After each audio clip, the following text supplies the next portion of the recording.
Shalom jemaat yang saya kasih dalam Tuhan Yesus. Haleluya, tidak terasa waktu berjalan cepat sekali. Kita sudah ada di bulan Mei tahun 2021. Melewati masa pandemi ini, saya percaya semua jemaat tetap dalam keadaan baik. Kita tetap berharap hanya kepada Tuhan.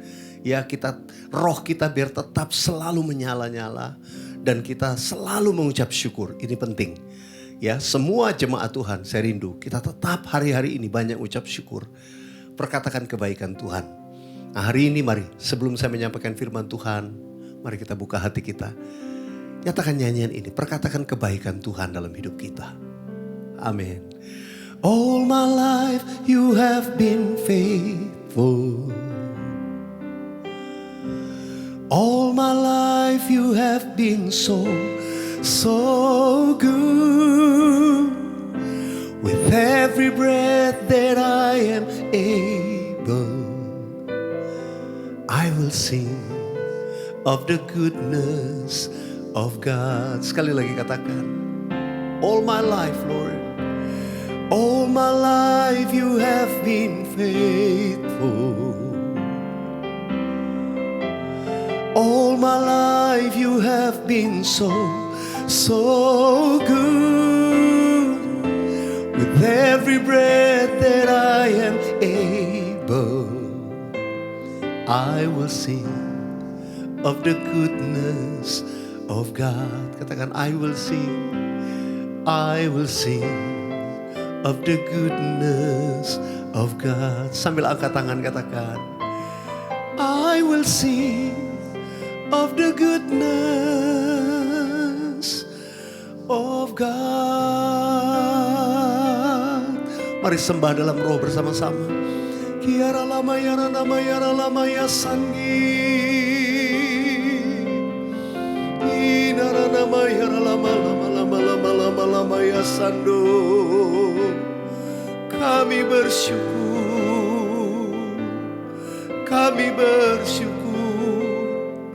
buat kebaikan-Mu Tuhan. Terima kasih. Sebab sampai hari ini tangan-Mu tetap menyertai kami, memelihara kami, semua umat-Mu Tuhan. Terima kasih Tuhan. Bawa kami terus dalam rencana-Mu lebih lagi. Bawa kami di masa-masa ini supaya kami menjadi orang-orang yang berkenan di hadapan-Mu. Dan hidup kami ini menyenangkan hati-Mu. Terima kasih Tuhan. Terima kasih, urapi hamba-Mu, urapi kami semua. Kami akan duduk diam untuk mendengarkan perkataan firman-Mu. Di rumah masing-masing, di tempat kami masing-masing berada. Biar mata kami tetap bisa fokus, tertuju kepada Tuhan. Berikan telinga seorang murid untuk mendengar seperti seorang murid. Dan hati yang lemah lembut untuk mau diubahkan oleh firman-Mu. Di dalam nama Tuhan Yesus kami berdoa. Sama-sama kita katakan, amin, amin. Haleluya, jemaat yang dikasihi Tuhan, hari ini kalau saya berikan judul pesan firman Tuhan memasuki bulan Mei ini adalah pesan penting bagi gereja Tuhan. Saudara, kita kalau menurut kalender rohani, kalender Alkitab, kita ini sedang ada di antara kebangkitan Kristus dengan kenaikan Tuhan Yesus. Ya, dalam beberapa minggu ke depan kita akan merayakan kenaikan Tuhan Yesus. Dan kita beberapa minggu yang lalu baru merayakan kebangkitan Tuhan Yesus. Di masa-masa ini kita tahu banyak hal dinyatakan dalam firman Tuhan. Tuhan Yesus menyampaikan juga pesan kepada murid-muridnya. Saya percaya sebelum seseorang itu pergi untuk waktu yang lama, selalu pasti akan memberikan pesan yang penting kepada pengikutnya, kepada orang-orang terdekatnya. Demikian pun saya percaya pesan yang disampaikan Tuhan Yesus kepada murid-muridnya sebelum dia nantinya berpisah dengan mereka, itu pesan yang penting. Nah, kita mau dengar pesan penting apa? Yang selama ini Tuhan tuh nyatakan menurut kalender Alkitab. Kita akan membaca sama-sama dalam Kisah Para Rasul pasal yang pertama ayat yang ketiga. Mari baca dengan saya, 1, 2, 3. Kepada mereka ia menunjukkan dirinya setelah penderitaannya selesai. Dan dengan banyak tanda ia membuktikan bahwa ia hidup. Sebab selama 40 hari ia berulang-ulang menampakkan diri dan berbicara kepada mereka tentang kerajaan Allah. Dari ayat ini ada 4 pesan penting yang saya hendak sampaikan ketika Tuhan Yesus menyatakan diri pada masa itu, pada masa sebelum kenaikannya. Nah, pesan yang pertama, bahwa Tuhan itu sedang menyatakan dirinya kepada murid-muridnya. Tuhan Yesus sedang menyatakan dirinya kepada murid-muridnya. Dikatakan dia menunjukkan dirinya. Dan prioritas dia menyatakan diri itu kepada murid. Saudara, saya percaya semua kita, semua saudara dan saya, semua jemaat, kita biarlah menjadi murid-murid Tuhan Yesus. Yang mau katakan amin. Kalau murid-murid Tuhan Yesus, saya percaya Tuhan akan menyatakan diri kepada saudara dan saya hari-hari ini. Buka hati kita, saya percaya Tuhan itu akan menyatakan dirinya kepada kita semua. Saudara, kuncinya hanya percaya. Jangan kita seperti Thomas. Thomas itu gak percaya ketika Yesus menyatakan diri kepada yang lain. Dia bilang, sebelum aku menusukkan jariku di bekas lubang pakunya, aku gak akan percaya. Dan Tuhan Yesus berkata, berbahagialah mereka yang percaya sekalipun tidak melihat. Kita menjadi orang yang mau percaya. Percaya ketika Tuhan Yesus menyatakan diri kepada kita. Kalau melihat ayat ini, saya menafsirkan. Tuhan Yesus itu dikatakan selama berulang-ulang, ya, dia menampakkan diri kepada murid-muridnya. Dalam hal yang berbeda. Contoh, ketika 2 orang murid berjalan menuju ke Emmaus. Tiba-tiba Tuhan Yesus berjalan bersama dengan mereka. Mereka pikir siapa? Mereka nggak ngeh bahwa ini Yesus. Saya percaya pada waktu itu kalau saudara dan saya mungkin salah satu di antara 2 orang murid ini. Juga pasti nggak ngeh. Who is it? Siapa orang ini yang jalan sama kita? Artinya penampakan atau penampilan Tuhan Yesus apa yang nampak pun pasti berbeda. Karena mereka tidak mengenal siapa orang ini. Sampai ketika mereka duduk bersama, Tuhan Yesus memecahkan roti lalu hilang dari pandangan mereka. Pada waktu itulah mereka kaget. Ini Yesus. Pantas hati kita berkobar-kobar waktu kita berjalan dengan dia. Dengar. Hari-hari ini Tuhan menyatakan dirinya. Kadang kita gak mengerti. Sometimes kita gak bingung ini apa. Bagaimana Tuhan menyatakan diri. Saudara dikasih Tuhan, jangan seperti Thomas. Tapi saya mau kita seperti Yohanes, murid yang dekat Tuhan Yesus. Yang cepat untuk peka, oh ini Tuhan. Ketika 7 murid ya dipimpin oleh Petrus. Mereka kemudian pergi ke Danau Galilea, mungkin sudah frustasi. Ya gimana masa depan, gimana. Ya udah kita mancing dulu. Kita menjala ikan dulu di Danau Galilea. Bayangin, mereka di Yerusalem, mereka pergi berkilo-kilometer untuk kembali ke daerahnya di Danau Galilea di sebelah utara Israel. Waktu saya membayangkan kisah ini, saya makin mengerti, iya. Tuhan Yesus itu setelah kebangkitannya, itu tidak bersama-sama seperti dulu. Pada waktu sebelum kematian Yesus. Sama murid-muridnya terus. Ini makanya ayat ini berkata berulang kali menampakkan diri. Jadi mereka gak sama-sama. Nanti tiba-tiba Tuhan datang menyatakan diri, berpesan. Tapi Tuhan Yesus gak ada lagi. Jadi saya percaya ketika 7 murid ini juga mungkin bingung. Mereka kemudian menjala ikan kembali. Semalam-malaman mereka tidak dapat apa-apa. Menjelang pagi ada seseorang dari pinggir pantai memanggil mereka. Hai anak-anak, adakah lauk pauk padamu? Masih gak ngeh itu Tuhan. Mereka semua gak tahu. Sampai mereka melemparkan jala. Kemudian itu mereka dapat ikan yang banyak. Saat itu orang nomor 1 yang berbicara itu adalah Yohanes. Dan Yohanes berkata kepada Petrus dan yang lain, itu Tuhan. Itu Tuhan. Seringkali kita dalam hidup ini tidak begitu peka ketika Tuhan tuh mau menyatakan dirinya. Tapi kalau kita menjadi murid yang intim dengan Tuhan, murid yang dikasihi Tuhan Yesus, kita akan jadi orang yang pertama yang cepat peka. Ini Tuhan sedang beracara. Tuhan sedang menyatakan diri. Saudara dikasih Tuhan, kuncinya kita harus tetap membawa diri kita intim dengan Tuhan hari-hari ini. Jangan buat diri kita dibuai oleh keadaan dunia, daya tarik dunia dan lain sebagainya. Sehingga keintiman kita dengan Tuhan menjadi redup. Saya berharap saudara menangkap istilah saya redup. Kerohanian kita jadi redup, rohnya gak bernyala-nyala lagi. Yang seperti ini jadi gak peka kalau Tuhan menyatakan diri.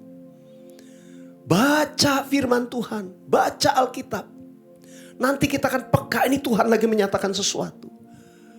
Ayo banyak sediakan waktu setiap hari, formal maupun informal, persekutuan dengan Tuhan.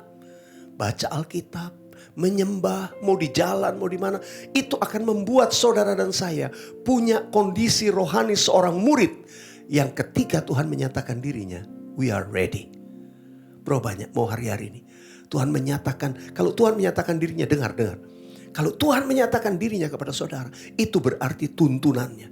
Itu berarti pernyataan ilahi. Itu berarti rancangannya.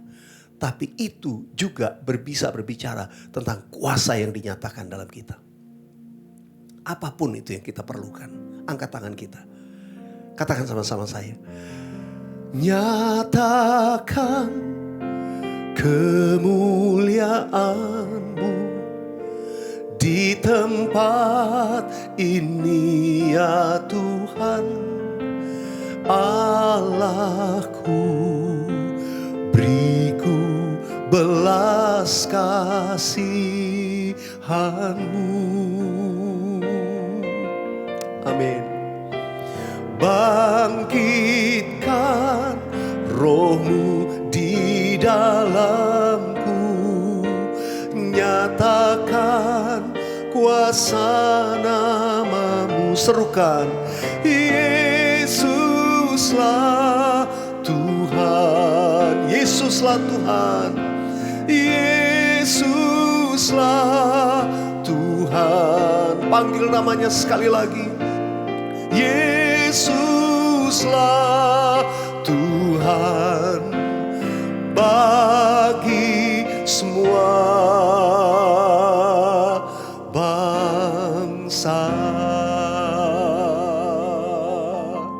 Mari angkat tangan kita di rumah-rumah. Bapa, hamba berdoa, jadikan kami murid-murid yang setia, yang mau hidup intim dengan Tuhan. Sehingga ketika Tuhan menyatakan diri kepada kami, Tuhan menuntun kami, Tuhan membukakan rahasia, Tuhan mengajar kami, apapun itu, kami adalah orang-orang yang peka menangkap kehendak-Mu dan diberikan pengertian untuk melangkah dalam kehendak-Mu. Terima kasih Tuhan. Terima kasih dalam nama Yesus. Katakan amin. Amin. Yang kedua, pesan penting apa? Dikatakan tadi ayatnya, kepada mereka ia menunjukkan dirinya setelah penderitaannya selesai dan dengan banyak tanda ia membuktikan bahwa ia hidup. Jadi pada periode itu Tuhan tuh banyak mengadakan tanda-tanda, signs and wonder. Tuhan itu terus mengadakan tanda-tanda dan mujizatnya. Mujizat belum berhenti. Signs and wonder belum stop. Hari-hari ini masih terjadi. Yang percaya katakan amin. Saudara dikasih Tuhan, saya percaya Yoel pasal 2 itu sedang digenapi hari-hari ini. Firman Tuhan berkata akan ada tanda-tanda di langit dan di bumi. Darah dan api dan gumpalan-gumpalan asap. Matahari akan menjadi gelap gulita dan bulan menjadi darah sebelum datangnya hari Tuhan. Saya percaya pesan ini sedang disuarakan juga buat gerejanya. Tuhan sedang mengadakan tanda-tanda di langit dan di bumi. Kita mungkin melihat tanda mujizat juga dalam sisi positif. Yes, Tuhan berbuat mujizat. Yang sakit disembuhkan, yang terikat dibebaskan, keluarga-keluarga dipulihkan, mujizat secara finansial, mujizat secara pemulihan hubungan, dan juga mujizat kesembuhan ilahi. Tuhan masih kerjakan. Dan kalau ada di antara saudara yang sedang membutuhkan mujizat, percaya ini sedang masa-masanya Tuhan tetap mengadakan mujizat. Yang percaya katakan amin. Dan dia mau serta mampu untuk buat mujizat bagi Anda. Saudara dikasih Tuhan, tapi juga Alkitab berbicara tentang mujizat di langit, di bumi. Darah dan api dan gumpalan-gumpalan asap. Itu berbicara tentang goncangan-goncangan yang terjadi. Mungkin akan banyak, sedang terjadi juga goncangan-goncangan. Bencana alam di mana-mana. Kalau kita berbicara tentang Pentakosta ketiga, kita ada di era itu. Dan kalau kita berbicara Pentakosta ketiga, bukan hal yang mungkin semuanya nyaman. Oh, baik-baik saja. Saya percaya pandemi COVID-19 diizinkan Tuhan dalam era ini. Supaya kita makin intim, makin penuh Roh Kudus. Dan makin melihat rancangan Tuhan lebih jelas. Tapi percayalah, sesuai dengan Yoel pasal 2, goncangan makin besar, mujizat makin besar. Dan bukan cuma itu. Akan banyak orang berseru-seru kepada nama Yesus dan mereka diselamatkan. Bagian kita berdoa. Doakan tempat-tempat yang mengalami goncangan. Kita berdoa untuk pemulihan.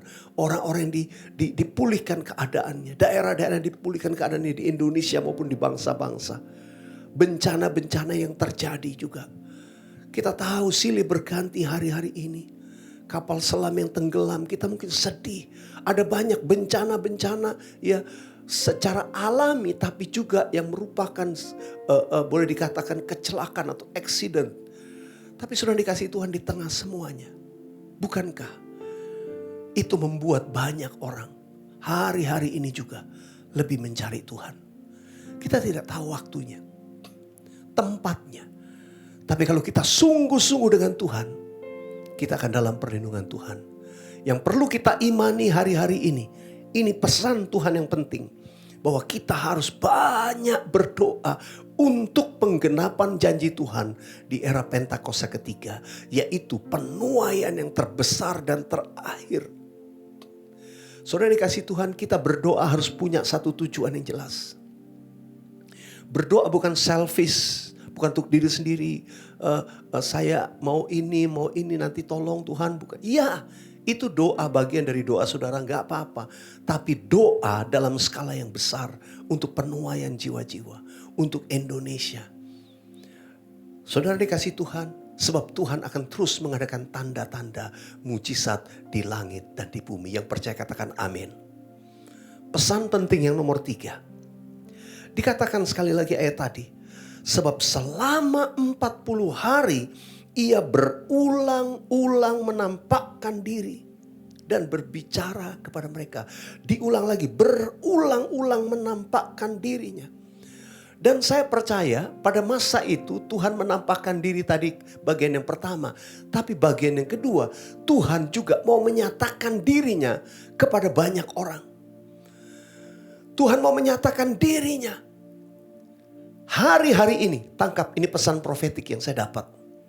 Tuhan mau menampakkan dirinya kepada dunia melalui saudara dan saya. Sekali lagi, Tuhan itu mau menampakkan dirinya kepada dunia ini melalui Anda dan saya, melalui kita, murid-muridnya. Kita harus memancarkan Kristus. Orang melihat kita, mereka melihat Kristus di dalam kita. Cahaya terang Kristus memancar dari hidup kita. Ini pesan yang kita mesti pegang. Di tahun 2021, the year of integrity. Tahun integritas. Kita harus makin serupa dengan Tuhan Yesus. He is the man of integrity. Tuhan Yesus adalah manusia dengan integritas sempurna. Di mana dia mau saudara dan saya menjadi serupa dengan dia. Yang mau katakan amin. Kalau kita mengerti pesan ini dan kita hidup di dalamnya, nanti lihat Kristus itu bercahaya dalam hidup kita. Orang lain lihat kita, orang lain lihat Kristus. Ini maksudnya. Saya mau hari-hari ini hidup kita betul-betul memancarkan Kristus. Bagaimana waktu kita lihat sekeliling? Adakah kita cuek aja?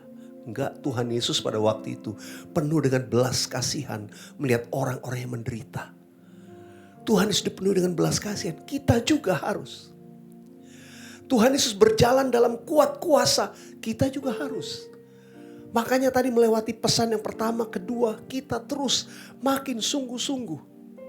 Dan orang yang intim dengan Tuhan, nanti buahnya seperti ini. Menjadi serupa dengan Tuhan Yesus. Orang lain lihat saudara, lihat saya. Orang lain betul-betul lihat Kristus dalam hidup kita. Ini yang Tuhan mau. Kita sedang masuk dalam masa puasa raya. Saya nggak tanya apakah saudara ambil bagian puasa atau tidak. Saya ajak saudara. Itu pilihan. Kita sudah sampaikan masuk puasa raya. Saya berdoa saudara tidak menjadi jemaat yang cuek. Puasa lagi. Tapi kita mau jadi murid. Murid itu taat. Belum ngerti, taat aja dulu. Nanti lihat melalui puasa ini engkau akan melihat kuasa Tuhan dinyatakan. Tapi doa dan puasa yang paling penting itu membuat kita makin serupa dengan Tuhan. Ada penyangkalan diri, kita menanggalkan kehidupan lama, dosa disingkirkan. Supaya kita makin serupa dengan Tuhan. Yang mengerti katakan amin. Yang mau katakan amin. Ini doa saya. Kita semua makin sungguh-sungguh menjadi serupa dengan Tuhan Yesus.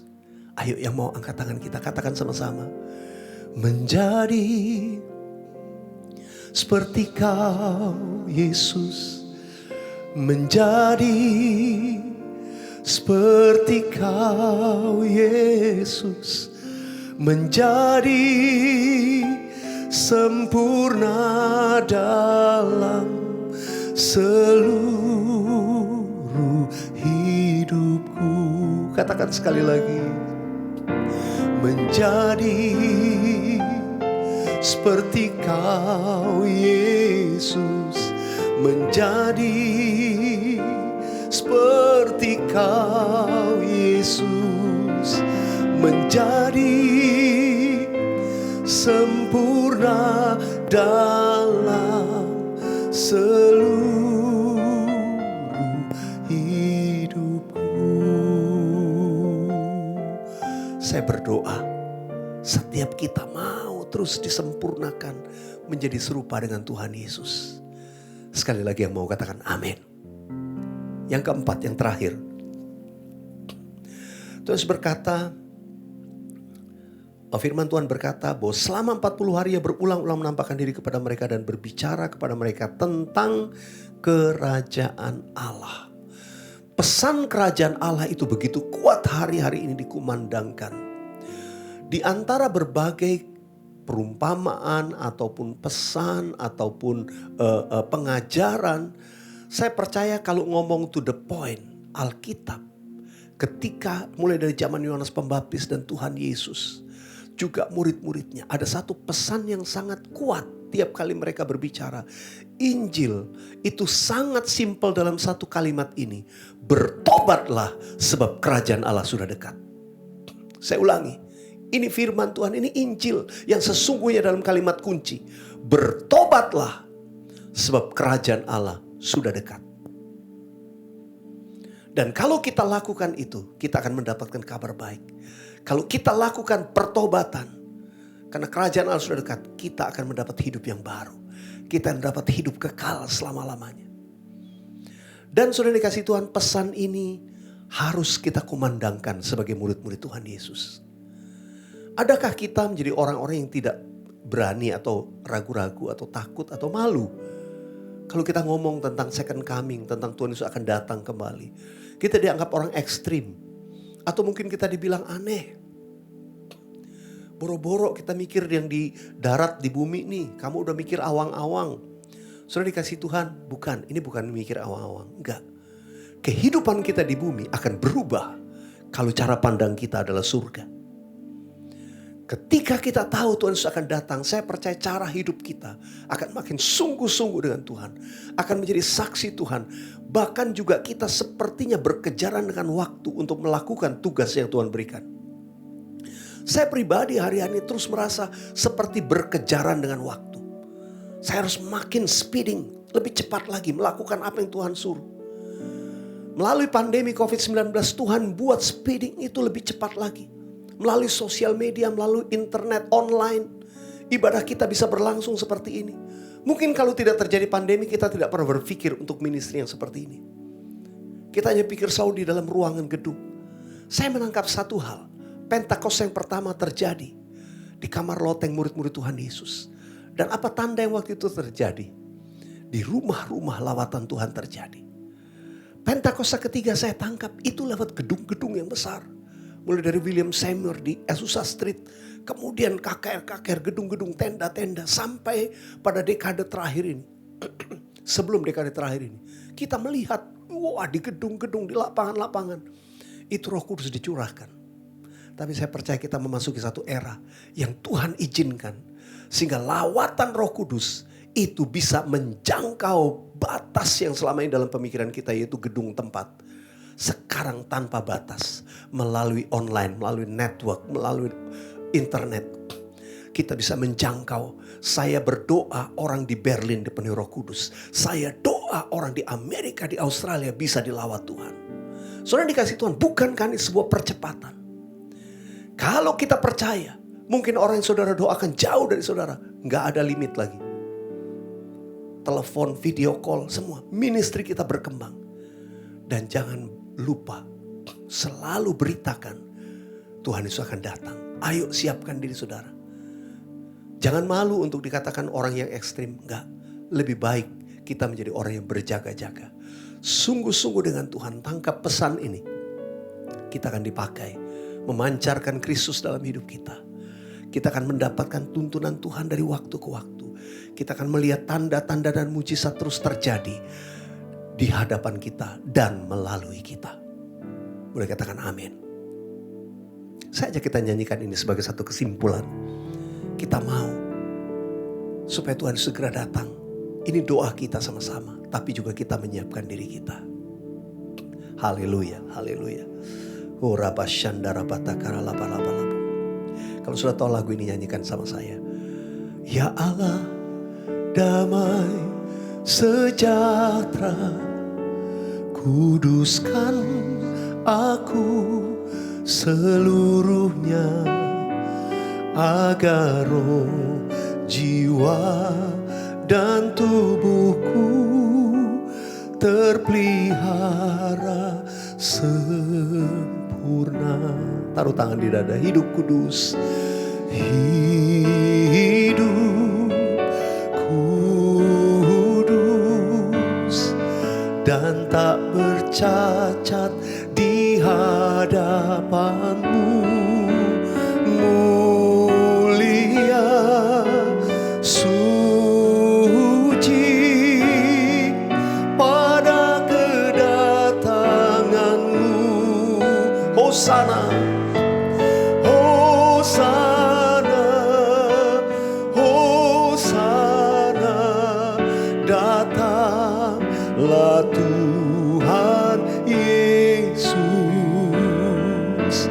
Hosana, Hosana, ku merindukanmu.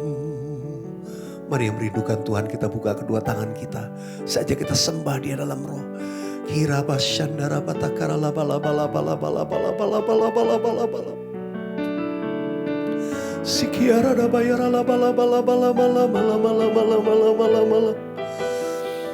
Inara nama yara lama lama lama lama lama yara maya shandara laba laba laba laba laba. Inara nama yara laba laba laba laba laba. Yesus, Yesus. Biarlah ini menjadi doa kami selalu untuk berkata, datanglah Tuhan Yesus, datanglah segera. Kami merindukan Engkau. Kami menyiapkan diri kami Tuhan hari-hari ini untuk hidup sebagai murid-murid Tuhan Yesus. Kami menangkap pesan-pesan penyataan ilahi hari ini. Tuhan, nyatakan diri-Mu kepada kami. Tuntun kami selalu. Tuhan, pakai kami untuk mengadakan perkara-perkara besar, melakukan kehendak-Mu dan memancarkan Kristus dalam hidup kami. Dan terlebih Tuhan, kami menjadi umat yang menyiapkan diri sungguh-sungguh, bahkan menyiapkan orang lain melalui kul-kul, melalui ibadah, melalui komunitas untuk menyiapkan umat yang layak bagi Tuhan. Berkati setiap kami, berkati setiap jemaat-Mu. Berkati kalau sebentar kami tidak masuk dalam perjamuan kudus. Mari jemaat yang dikasihi Tuhan.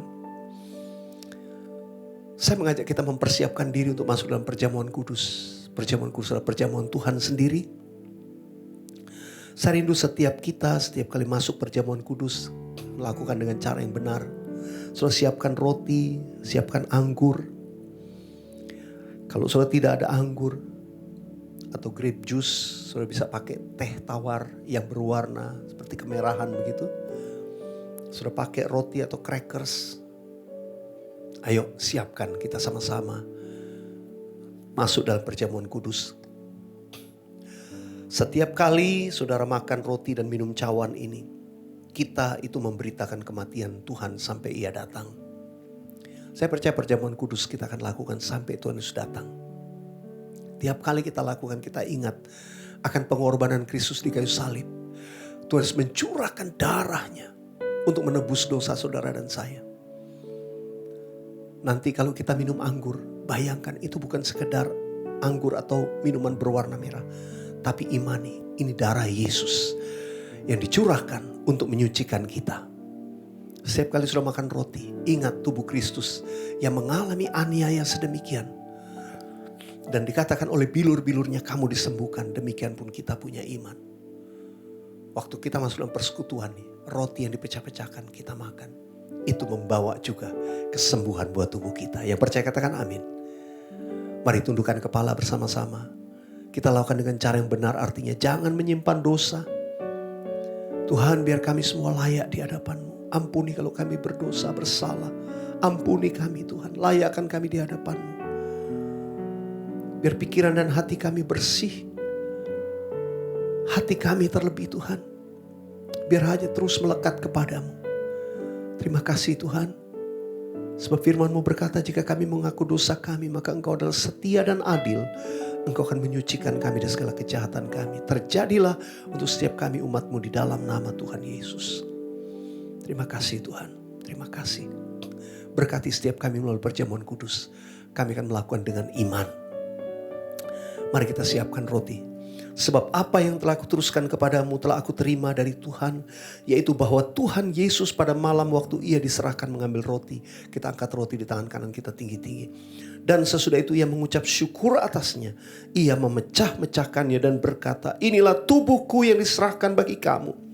Perbuatlah ini menjadi peringatan akan aku. Jemaat yang dikasihi Tuhan, bukankah roti yang kita pecah-pecahkan ini adalah persekutuan kita dengan tubuh Kristus? Mari kita makan dalam nama Yesus.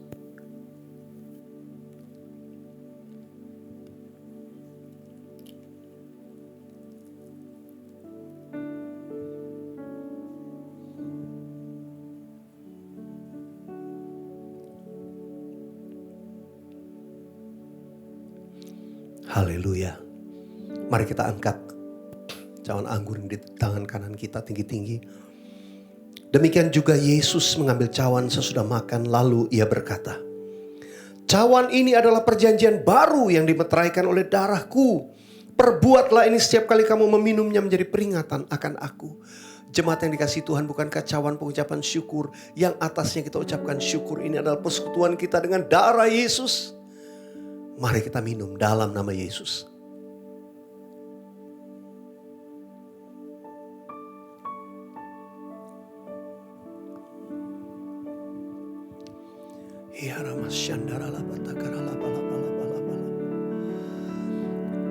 Oh, mari buka kedua tangan saudara, katakan, terima kasih Yesus, Yesus. Terima kasih karena anugerah-Mu buat hidupku sekarang. Ku kan memuji-Mu selamanya. Thank you Jesus, thank you Jesus, Jesus, Jesus. Thank you Jesus. It's only by your grace that I could live today. Forever I will praise your name. Mari angkat kedua tangan kita berbahasa roh sekali lagi. Gorabaya raba shandara batakara laba laba laba laba laba laba laba laba laba laba laba.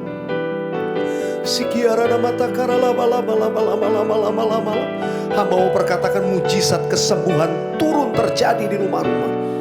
Tanda-tanda dan mujizat harian yang akan dinyatakan dalam hidup rumah tangga, keluarga, usaha, pekerjaan dari jemaatmu semua Tuhan. Tidak terkecuali dalam nama Yesus. Engkau ditolong Tuhan. Pintu yang tertutup terbuka dalam nama Yesus. Sakit penyakit sembuh dalam nama Yesus. Haleluya. Sekarang kami angkat tangan kami. Dalam nama Yesus kami berdoa. Pemulihan sedang terjadi di negeri kami. Penuaian jiwa juga sedang terjadi. Di masa puasa raya ini Tuhan juga melawat Indonesia. Tuhan melawat banyak orang di tengah keadaan-keadaan yang sukar, ya, disaster, bencana alam maupun bencana-bencana lain yang mungkin terjadi di berbagai pelosok negeri ini. Kami minta kemurahan Tuhan untuk memulihkannya. Tapi di atas semuanya kami percaya ada banyak orang yang berbalik hatinya dan sungguh-sungguh dengan Tuhan. Bahkan banyak orang yang berseru-seru kepada nama Tuhan. Mereka menemukan Yesus Kristus sebagai Tuhan. Hari-hari ini nyatakan kemuliaan-Mu. Oh, bagi Bani Kedar Nebayot. Oh Tuhan, di tengah-tengah masa puasa, dalam nama Yesus ada penyataan Allah. Mimpi dan penglihatan. Banyak orang ketemu dengan Tuhan Yesus. Oh Rabba Sakara Laba ya Rabba Shandara Laba. Terjadilah di dalam nama Tuhan Yesus. Terima kasih Engkau menyatakan dirimu. Pakai kami gerejamu Tuhan untuk menyatakan kemuliaan-Mu. Terima kasih buat firman-Mu. Makasih kami boleh mendapatkan berkat melalui perjamuan kudus. Bagimulah pujian, hormat, kemuliaan kami naikkan di dalam nama Tuhan Yesus. Mari umat Tuhan sama-sama katakan amin. Haleluya.